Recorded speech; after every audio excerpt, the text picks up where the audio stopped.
शहर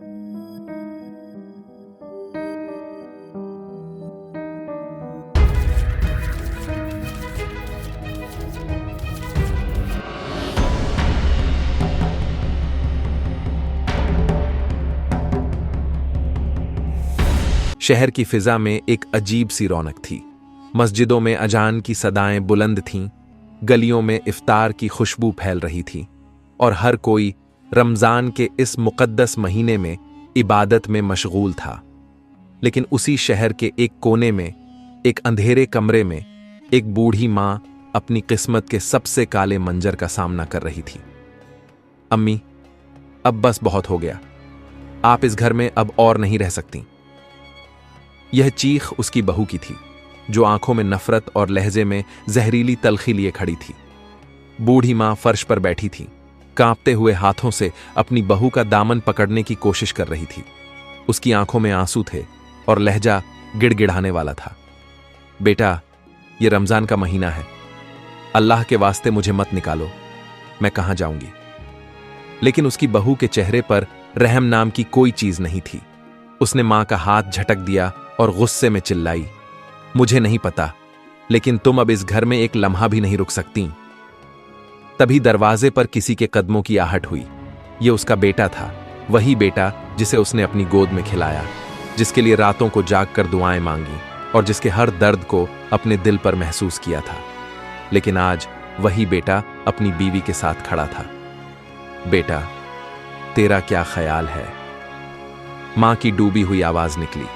लड़के ने अपनी बीवी की तरफ देखा, जिसने आंखों से इशारा किया कि जो कहा गया है वही करना है। फिर उसने ठंडी आवाज में कहा, अम्मी, ज्यादा बातें मत करो, बस चुपचाप चली जाओ। यह सुनकर बूढ़ी मां के दिल पर जैसे बिजली गिर गई। वह लड़खड़ा गई, लेकिन बेटे ने एक बार भी आगे बढ़कर उसे संभालने की कोशिश नहीं की। उसकी बहू ने गुस्से से दरवाजा खोला और हुक्म दिया, निकलो। और फिर रमजान की पहली ही रात एक बूढ़ी मां को उसके अपने घर से निकाल दिया गया। बूढ़ी मां कांपते हुए बाहर निकली। आसमान में चांद चमक रहा था। रमजान की बरकतें पूरे शहर में बिखरी हुई थीं, लेकिन उसकी जिंदगी में एक अंधेरा था जो कभी खत्म नहीं होने वाला था। सर्द हवा उसके कमजोर जिस्म से टकरा रही थी। उसके पैर नंगे थे और आंखों से आंसू थमने का नाम नहीं ले रहे थे। उसने इधर उधर देखा, लेकिन कोई नहीं था जो उसकी मदद करता। या अल्लाह, मैंने तो अपने बेटे को अपने खून से पाला था, फिर आज मुझे इस तरह सड़क पर क्यों फेंक दिया गया? उसने अपने कांपते हुए हाथों को उठाया और आसमान की तरफ देखा, जैसे अल्लाह से अपना दर्द बयान कर रही हो। वह लड़खड़ाते कदमों से चलने लगी। रमजान की रात थी। हर कोई अपने घरों में इफ्तार के बाद आराम कर रहा था। कुछ मस्जिदों में तरावीह हो रही थी, कुछ घरों में कुरान की तिलावत की आवाजें आ रही थीं, लेकिन इस बूढ़ी मां के पास कोई सहारा नहीं था। थोड़ी दूर जाकर वह एक मस्जिद के दरवाजे पर बैठ गई। उसके होंठ सूख चुके थे, जिस्म ठंडा पड़ रहा था और आंखों में नमी थी। अल्लाह, क्या कोई भी ऐसा नहीं जो इस बेबस मां को अपने घर में पनाह दे? इसी दौरान मस्जिद के अंदर से एक शख्स बाहर आया। वह एक बुजुर्ग आदमी था, जिसका दिल नरम था। उसने बूढ़ी मां को देखा और पूछा, अम्मा, आप यहां इस वक्त क्यों बैठी हैं? बूढ़ी मां ने कांपते हुए अपना दर्द बयान किया। बुजुर्ग की आंखों में आंसू आ गए। अम्मा, यह दुनिया बहुत बेदर्द है, लेकिन अल्लाह बड़ा है। आप मेरे साथ चलिए, मेरे पास जो भी है उसमें आपको हिस्सा मिलेगा। बूढ़ी मां की आंखों से आंसू झरझर गिरने लगे। उसने बुजुर्ग के हाथों को चूमा और कहा, बेटा, अल्लाह तुम्हें इसका। बूढ़ी मां अब उस बुजुर्ग आदमी के साथ एक छोटे से घर में बैठी थी। वह एक गरीब आदमी था, लेकिन उसके दिल में रहम था। उसने मां के लिए थोड़ा सा दूध और खजूर रखे, जो सहरी के लिए बचाए गए थे। अम्मा, थोड़ा खा लीजिए, आपके जिस्म में ताकत नहीं है। लेकिन मां के गले से कुछ नीचे नहीं उतर रहा था। उसकी आंखों में आंसू थे और होंठ बस यही बुदबुदा रहे थे। या अल्लाह, ये कैसा इम्तिहान है। उसने कांपते हुए खजूर का एक टुकड़ा उठाया, लेकिन उसके आंसू उसमें गिर गए। उसने अल्लाह की तरफ देखा और आहिस्ता से कहा, अल्लाह, तू सबसे बड़ा है। मैं इस दुनिया में तन्हा हो गई, लेकिन मुझे यकीन है कि तू मेरा सहारा बनेगा। बुजुर्ग की आंखें भी नम थीं। उसने मां के कांपते हाथों को थामा और कहा, अम्मा, मेरी अपनी मां नहीं है। आप चाहें तो मुझे अपना बेटा बना लीजिए। यह घर छोटा है, लेकिन इसमें रहम है। बूढ़ी मां का दिल पिघल गया। वह फूट फूट कर रोने लगी और कहने लगी, अल्लाह तुम्हें दुनिया और आखिरत में इसका अज्र देगा बेटे। रात गुजर गई, लेकिन सुबह का उजाला भी इस बूढ़ी मां के दर्द को कम नहीं कर सका। वह फज्र की नमाज के बाद मस्जिद के बाहर बैठी थी। हर किसी के हाथ में सहरी के बाद की गर्म चाय थी, लेकिन उसके हाथ खाली थे। इतने में एक अमीर औरत वहां से गुजरी। उसने बूढ़ी मां को देखा और ताने मारने लगी, अरे अम्मा, तुम यहां मस्जिद के सामने बैठी हो? लगता है तुम्हारा बेटा भी तुमसे तंग आ गया। यह सुनकर मां की आंखों में फिर से आंसू आ गए। बेटा, ऐसा मत कहो। मैंने अपने बेटे को पालने में कोई कमी नहीं छोड़ी। मैंने उसके लिए अपनी हर खुशी कुर्बान की, लेकिन शायद मेरा नसीब ही खराब था। औरत ने एक जोरदार ठहाका लगाया और आगे बढ़ गई। लेकिन यह मंजर मस्जिद के इमाम साहब देख रहे थे। वे मां के पास आए और बोले, अम्मा, अगर आपका कोई ठिकाना नहीं है तो आप मस्जिद के साथ वाले छोटे कमरे में रह सकती हैं। अल्लाह ने चाहा तो कोई रास्ता निकल आएगा। बूढ़ी मां की आंखों से आंसू झरझर गिरने लगे। उसने अल्लाह का शुक्र अदा किया और बोली, अल्लाह तुम्हें सलामत रखे बेटा। उधर घर में बहू बहुत खुश थी। उसने अपने शौहर को बढ़िया नाश्ता परोसा और बड़े नखरों से बोली, देखा, अब घर कितना सुकून भरा हो गया है। बेटे ने हल्की मुस्कान दी, लेकिन उसके दिल के किसी कोने में एक अजीब सी बेचैनी थी। क्या मैंने सही किया? क्या मेरी मां वाकई इस सुलूक के काबिल थी? लेकिन उसकी बीवी ने तुरंत उसके दिल में उठते इन ख्यालों को कुचल दिया। आप ज्यादा मत सोचिए, वो औरत हमारे लिए बोझ थी। अच्छा हुआ जो छुटकारा मिल गया। बेटे ने सिर हिलाया, लेकिन उसके अंदर कहीं ना कहीं ग्लानि ने घर बना लिया था। रात को बूढ़ी मां मस्जिद के उस छोटे से कमरे में बैठी थी। उसकी आंखें नम थीं और वह सजदे में गिरकर अल्लाह से फरियाद कर रही थी, या अल्लाह, अगर मैंने कोई गलती की है तो मुझे माफ कर दे, लेकिन मेरे बेटे को बुरी राह से निकाल दे। और उसी रात अल्लाह का करिश्मा शुरू हुआ। बेटे ने एक खौफनाक ख्वाब देखा। वह एक अंधेरी जगह में था। चारों तरफ आग थी और उसकी मां उसे पुकार रही थी, बेटा, मुझे बचा ले। लेकिन जैसे ही वह अपनी मां की तरफ बढ़ता, एक बड़ा अंधेरा उसे घेर लेता और वह गहरे कुएं में गिर जाता। उसकी सांस तेज हो गई, माथे से पसीना बहने लगा और वह चीख कर उठ बैठा। अम्मी, उसकी बीवी ने उसे झकझोरा। क्या हुआ? उसका पूरा जिस्म कांप रहा था। मैंने अम्मी को देखा। वो बहुत परेशान थी, बहुत मजबूर, और मैं उन्हें बचा नहीं सका। बहू ने उसकी तरफ देखा और गुस्से से बोली, यह सब वहम है, ज्यादा मत सोचिए। लेकिन वह बेचैन हो चुका था। सुबह होते ही वह बेचैनी के मारे मस्जिद की तरफ बढ़ा। जब उसने देखा कि उसकी मां मस्जिद के बाहर बैठी थी, उसकी आंखें भर आईं। वह कांपते हुए उसके करीब पहुंचा। अम्मी। मां ने ऊपर देखा और उसकी आंखों से आंसू झरने लगे।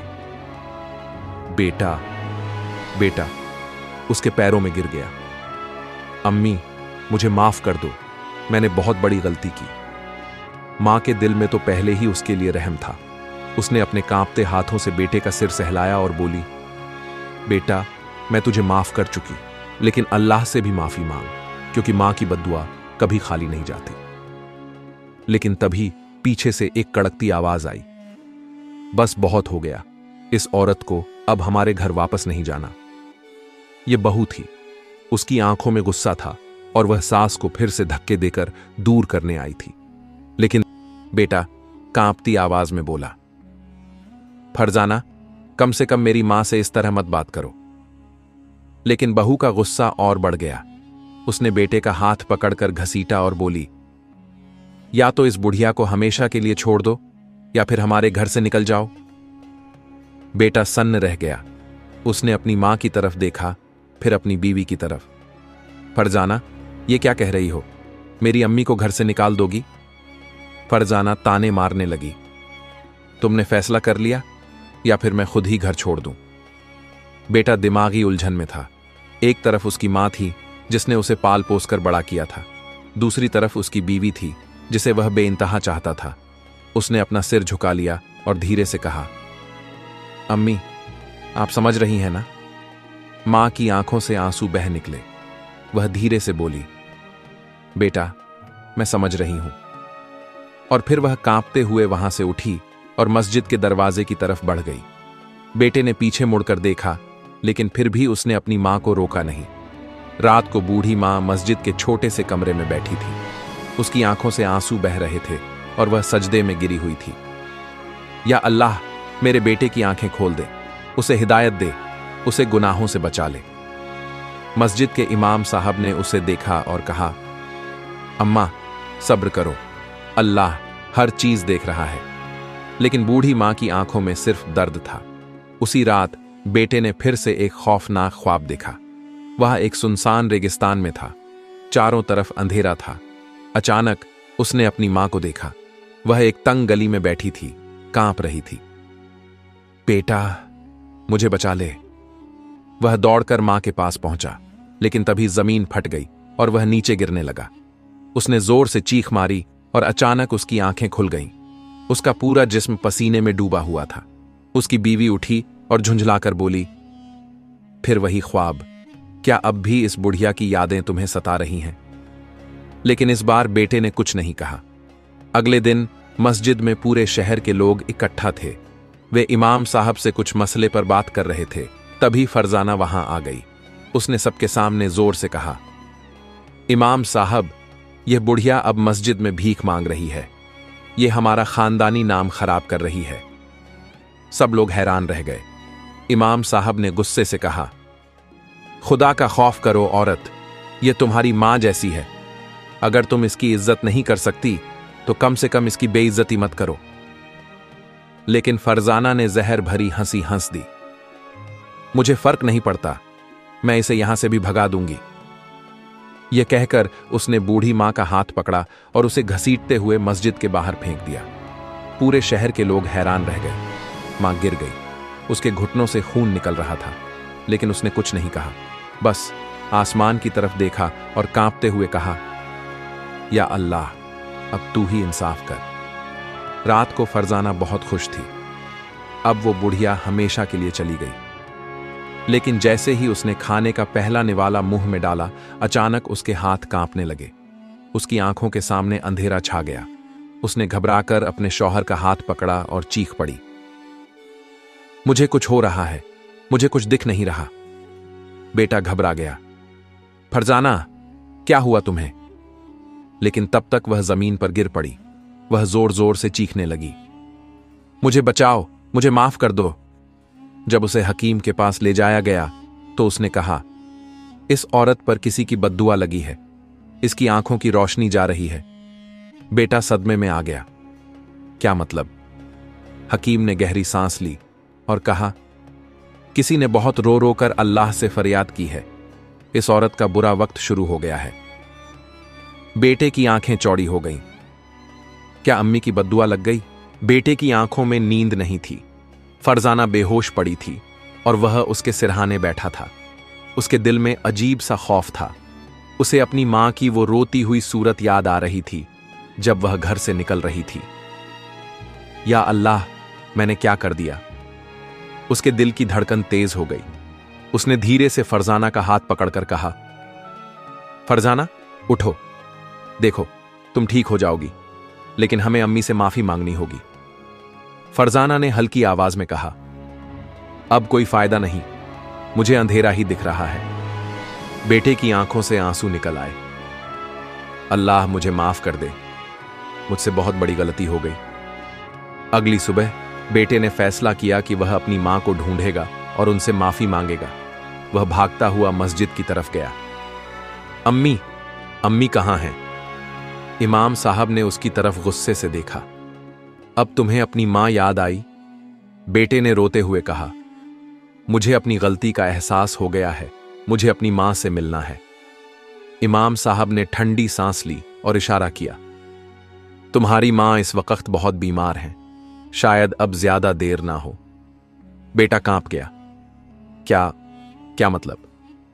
वो 3 दिन से भूखी प्यासी हैं, उनका जिस्म कमजोर हो गया है। अगर अभी भी तुमने देर कर दी तो फिर पछताने का कोई फायदा नहीं। बेटा तेजी से अंदर भागा। बूढ़ी मां एक कोने में लेटी थी, उसकी सांसें धीमी हो रही थीं। अम्मी! उसने मां के पैरों को पकड़ लिया और फूट फूट कर रोने लगा। अम्मी, मुझे माफ कर दो, मुझे माफ कर दो। मां ने धीरे से अपनी कमजोर आंखें खोलीं और बेटे की तरफ देखा। बेटा, अब क्यों आए हो? बेटे की आवाज कांपने लगी। अम्मी, फरजाना को अल्लाह ने सजा दे दी। उसकी आंखों की रोशनी चली गई। मां ने गहरी सांस ली और कहा, मैंने तो उसके लिए कभी बद्दुआ नहीं की, मैंने सिर्फ अल्लाह से इंसाफ मांगा था। बेटा मां के पैरों से लिपट गया। अम्मी, अगर आप मुझे माफ नहीं करेंगी तो अल्लाह भी मुझे माफ नहीं करेगा। मां की आंखों में आंसू आ गए। उसने बेटे के सिर पर हाथ रखा और कहा, बेटा, अल्लाह बड़ा रहम वाला है, जब उसका बंदा तौबा करता है तो वो उसे माफ कर देता है। बेटे ने रोते हुए कहा, अम्मी, बस एक बार हमारे घर चलो, मेरी बीवी को भी माफ कर दो। मां पहले तो चुप रही, लेकिन फिर बेटे के कहने पर मान गई। जब वह घर पहुंची तो फरजाना जमीन पर गिरी हुई थी, उसकी आंखें बंद थीं। बेटे ने कहा, अम्मी, इसे माफ कर दो, शायद अल्लाह इसे फिर से देखने की ताकत दे दे। बूढ़ी मां ने फरजाना के सिर पर हाथ रखा और कहा, या अल्लाह, अगर यह अपनी गलती मान चुकी है तो इसे देखने की ताकत वापस दे दे। तभी फरजाना की आंखें खुलीं और वह चौंक कर बोली, मुझे रोशनी दिख रही है। बेटा और फरजाना दोनों मां के पैरों में गिर गए और जोर जोर से रोने लगे। मां ने उन्हें गले से लगा लिया और कहा, देखो, जब इंसान तौबा करता है तो अल्लाह उसे फिर से रास्ता दिखा देता है। अल्लाह की रहमत से फरजाना ठीक हो गई थी। कुछ दिनों तक उसने बहुत ही अच्छा बर्ताव किया। वह सास की सेवा करती, रोजा रखती और नमाज भी पढ़ने लगी। बस्ती की औरतें उसकी इस तब्दीली को देखकर खुश थीं। माशा अल्लाह, फरजाना तो बिल्कुल बदल गई है। हां, अल्लाह की रहमत हो गई इस पर। मगर जो तब्दीली दिल से ना हो वो ज्यादा देर टिकती नहीं। धीरे धीरे फरजाना का गुरूर वापस आने लगा। वह सोचने लगी, देखा, मैं ठीक हो गई ना, यह सब बस एक इत्तेफाक था, कोई अजाब वजाब नहीं था। एक दिन उसने अपने शौहर से कहा, देखा, मैंने कहा था ना कि मैं ठीक हो जाऊंगी, यह सब बस एक डर था, कोई अजाब नहीं था। बेटे ने चौंक कर कहा, फरजाना, यह अल्लाह का करिश्मा था, हमें शुक्र अदा करना चाहिए। लेकिन फरजाना हंस पड़ी। अल्लाह ने मेरी आंखों की रोशनी छीनी थी क्या? नहीं ना, फिर क्यों तुम और तुम्हारी मां इसे इतना बड़ा बना रहे हो? बेटे का दिल बैठ गया। उसे लगा कि शायद फरजाना अब भी नहीं बदली। रात के वक्त जब बूढ़ी मां ने नमाज पूरी की तो उसने अपने बेटे से कहा, बेटा, मुझे बस यही डर है कि फरजाना फिर से अपने पुराने रास्ते पर ना लौट जाए। बेटे ने यकीन दिलाया, अम्मी, अब ऐसा नहीं होगा। लेकिन सुबह ही कुछ ऐसा हुआ जिससे बेटा भी हैरान रह गया। जब बूढ़ी मां सहरी के लिए उठी तो उसने देखा कि किचन में कुछ भी नहीं था। वह धीरे धीरे चलकर फरजाना के पास गई और कहा, बेटी, सहरी के लिए कुछ खिला दो। फरजाना ने गुस्से से कहा, तुम्हें रोजा रखने की जरूरत नहीं है, पहले ही बीमार हो, अब और मत बहानो। मां के दिल को फिर एक ठेस लगी। वह चुपचाप मस्जिद की तरफ चल पड़ी। जब बेटे को यह बात पता चली तो वह आग बबूला हो गया। फरजाना, तुमने फिर वही किया, क्या तुम्हें कोई शर्म नहीं आती? फरजाना हंस पड़ी। तुम बस अपनी मां की बातें सुनते रहो, मैं ऐसे ही हूं और मैं नहीं बदलूंगी। अब बेटे को यकीन हो गया कि फरजाना की तौबा सिर्फ एक दिखावा थी। रात का वक्त था, पूरा घर गहरी नींद में था, मगर फरजाना को अजीब अजीब ख्वाब आने लगे। उसने देखा कि एक स्याह परछाई उसके ऊपर आ रही है और कह रही है, तुमने एक बार फिर अल्लाह की रहमत को ठुकराया, अब देखो तुम्हारा अंजाम क्या होगा। अचानक फरजाना की चीख निकल गई। जब बेटा उसके पास पहुंचा तो वह जमीन पर कांप रही थी। मुझे माफ कर दो, मुझे माफ कर दो। बेटे ने घबराकर पूछा, क्या हुआ? फरजाना रोते हुए बोली, मुझे फिर से अंधेरा दिख रहा है, मेरी आंखों के आगे सब कुछ धुंधला हो गया। अब बेटा भी डर गया। या अल्लाह, ये क्या हो रहा है? बेटा अपनी मां के पास भागा और कहा, अम्मी, फरजाना फिर से अंधी हो रही है, क्या आप इसे माफ नहीं करेंगी? बूढ़ी मां ने लंबी सांस ली और कहा, बेटा, यह अब मेरे बस में नहीं है। मैंने इसे माफ कर दिया था, लेकिन अल्लाह ने इसे फिर भी इबरत बना दिया। बेटे की आंखों में आंसू आ गए। अम्मी, कुछ तो कीजिए। मां ने अपना हाथ उठा लिया और कहा, या अल्लाह, अगर यह अब भी तौबा नहीं करती तो इसे ऐसा अजाब दे कि पूरी बस्ती के लोग इसे देखकर सीख लें। फरजाना की हालत और बिगड़ गई। वह चिल्लाने लगी, या अल्लाह, मुझे माफ कर दे, मुझे माफ कर दे। लेकिन अब बहुत देर हो चुकी थी। फरजाना के चेहरे पर अंधेरा छा गया और उसकी आंखों की रोशनी पूरी तरह चली गई। जब यह खबर पूरे बस्ती में फैली तो लोग कहने लगे, देखो, यह है अल्लाह का अजाब। जब इंसान जुल्म करता है तो अल्लाह उसे इबरत बना देता है। बेटे ने रोते हुए अपनी मां से कहा, अम्मी, मुझे माफ कर दो, मैं तुम्हारा गुनहगार हूं। मां ने आंसू पोंछते हुए कहा, बेटा, अल्लाह माफ करने वाला है, लेकिन इंसान को उसके गुनाह का फल जरूर मिलता है। अब बेटा अपनी मां की हर खिदमत करने लगा। वह रात दिन उनकी देखभाल करता, लेकिन फरजाना अब हमेशा के लिए अंधी हो चुकी थी। अंधेपन के बाद फरजाना की हालत बदतर होती गई। उसकी आंखों के साथ साथ अब उसके जिस्म में भी कमजोरी आने लगी। वह खुद से चल नहीं सकती थी। जिस औरत ने अपनी सास को धक्के देकर घर से निकाला था, आज वही खुद बिस्तर पर पड़ी थी। वह दिन भर चीखती चिल्लाती, या अल्लाह, मुझे माफ कर दे, मेरी आंखों की रोशनी लौटा दे। मगर अब अल्लाह की तरफ से कोई जवाब नहीं आ रहा था। बस्ती के लोग उसके घर के सामने से गुजरते तो खौफ से कहते, अल्लाह की कुदरत देखो, जिसने अपनी सास को घर से निकाला, आज वह खुद बेबस पड़ी है। फरजाना अब न खाने के काबिल थी न पानी पीने के। बूढ़ी सास जो फरजाना के जुल्म का शिकार हुई थी, उसके दिल में फिर भी रहम था।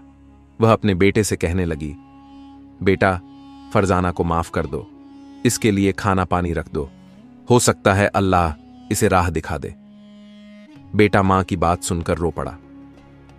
अम्मी, आपने तो इसे फिर भी माफ कर दिया, लेकिन अल्लाह की पकड़ से कोई नहीं बच सकता। अब फरजाना को एहसास हो चुका था कि अल्लाह की सजा अटल होती है। एक रात वह बिस्तर पर पड़ी पड़ी रोने लगी और अपनी सास को आवाज दी, अम्मी, मुझसे गलती हो गई, मुझे माफ कर दो। बूढ़ी मां उसके पास आई और बोली, बेटी, मैं तुझे कब से माफ कर चुकी हूं, लेकिन अल्लाह से तू खुद तौबा कर। फरजाना ने कांपते हुए हाथ उठाए और रोते हुए दुआ करने लगी, या अल्लाह, मुझे माफ कर दे, मेरी आंखों की रोशनी मत दे, लेकिन मेरा दिल रोशन कर दे, मुझे इस अजाब से छुटकारा दे। लेकिन शायद अब बहुत देर हो चुकी थी। सुबह जब बेटा उठकर आया तो उसने देखा कि फरजाना की सांसें धीमी हो रही थीं। वह रोते हुए उसके पास बैठा और कहा, फरजाना, ला इलाहा इल्लल्लाह पढ़ लो। फरजाना ने कांपते होठों से कहा, अल्लाह मुझे माफ कर देगा। बेटे ने कहा, अगर तेरी तौबा सच्ची होगी तो अल्लाह जरूर माफ करेगा। फरजाना की आंखों से आंसू बहने लगे और वह आखिरी बार कहने लगी, ला इलाहा इल्लल्लाह मुहम्मदुर रसूलुल्लाह, और फिर उसकी सांसें हमेशा के लिए थम गईं। फरजाना की मौत एक बड़ी इबरत बन गई। बस्ती के लोग उसकी कब्र के पास खड़े होकर कहने लगे, ये है अल्लाह का इंसाफ, जालिम इंसान को अल्लाह ऐसे ही पकड़ता है। बेटे ने अपनी मां को गले लगाया और कहा, अम्मी, अल्लाह ने मुझे भी एक सबक सिखाया है, अब मैं आपको कभी दुख नहीं दूंगा। बूढ़ी मां की आंखों में आंसू थे, लेकिन इस बार ये आंसू तकलीफ के नहीं बल्कि सुकून के थे। 11 हमें इस कहानी से क्या सीख मिलती है? पॉइंट, मां बाप की सेवा करो।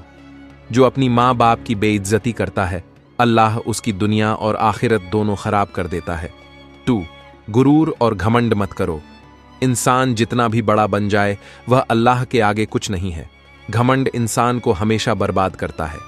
3 अल्लाह की पकड़ बहुत सख्त है। जो जुल्म करता है उसे अल्लाह कभी नहीं छोड़ता। दुनिया में चाहे देर हो, लेकिन अल्लाह का इंसाफ जरूर आता है। 4 तौबा का दरवाजा हमेशा खुला है। अगर कोई सच्चे दिल से तौबा कर ले तो अल्लाह उसे माफ कर सकता है, लेकिन तौबा सच्ची होनी चाहिए, दिखावे की नहीं। या अल्लाह हमें हमेशा माँ बाप की इज्जत करने की तौफीक दे, हमारे दिलों से घमंड और गुरूर निकाल दे, हमें नेक रास्ते पर चलने वाला बना, हमें उस अजाब से बचा जो तूने जालिमों के लिए तय किया है। आमीन। इस्लामिक कहानियों और इबरत भरी दास्तानों के लिए हमारे चैनल को सब्सक्राइब करें, वीडियो को लाइक करें और कमेंट में बताएं कि इस कहानी से आपने क्या सीखा। इस कहानी को अपने दोस्तों और परिवार वालों तक जरूर पहुंचाएं ताकि वे भी इससे सीख लें। जज़ाकल्लाह खैर।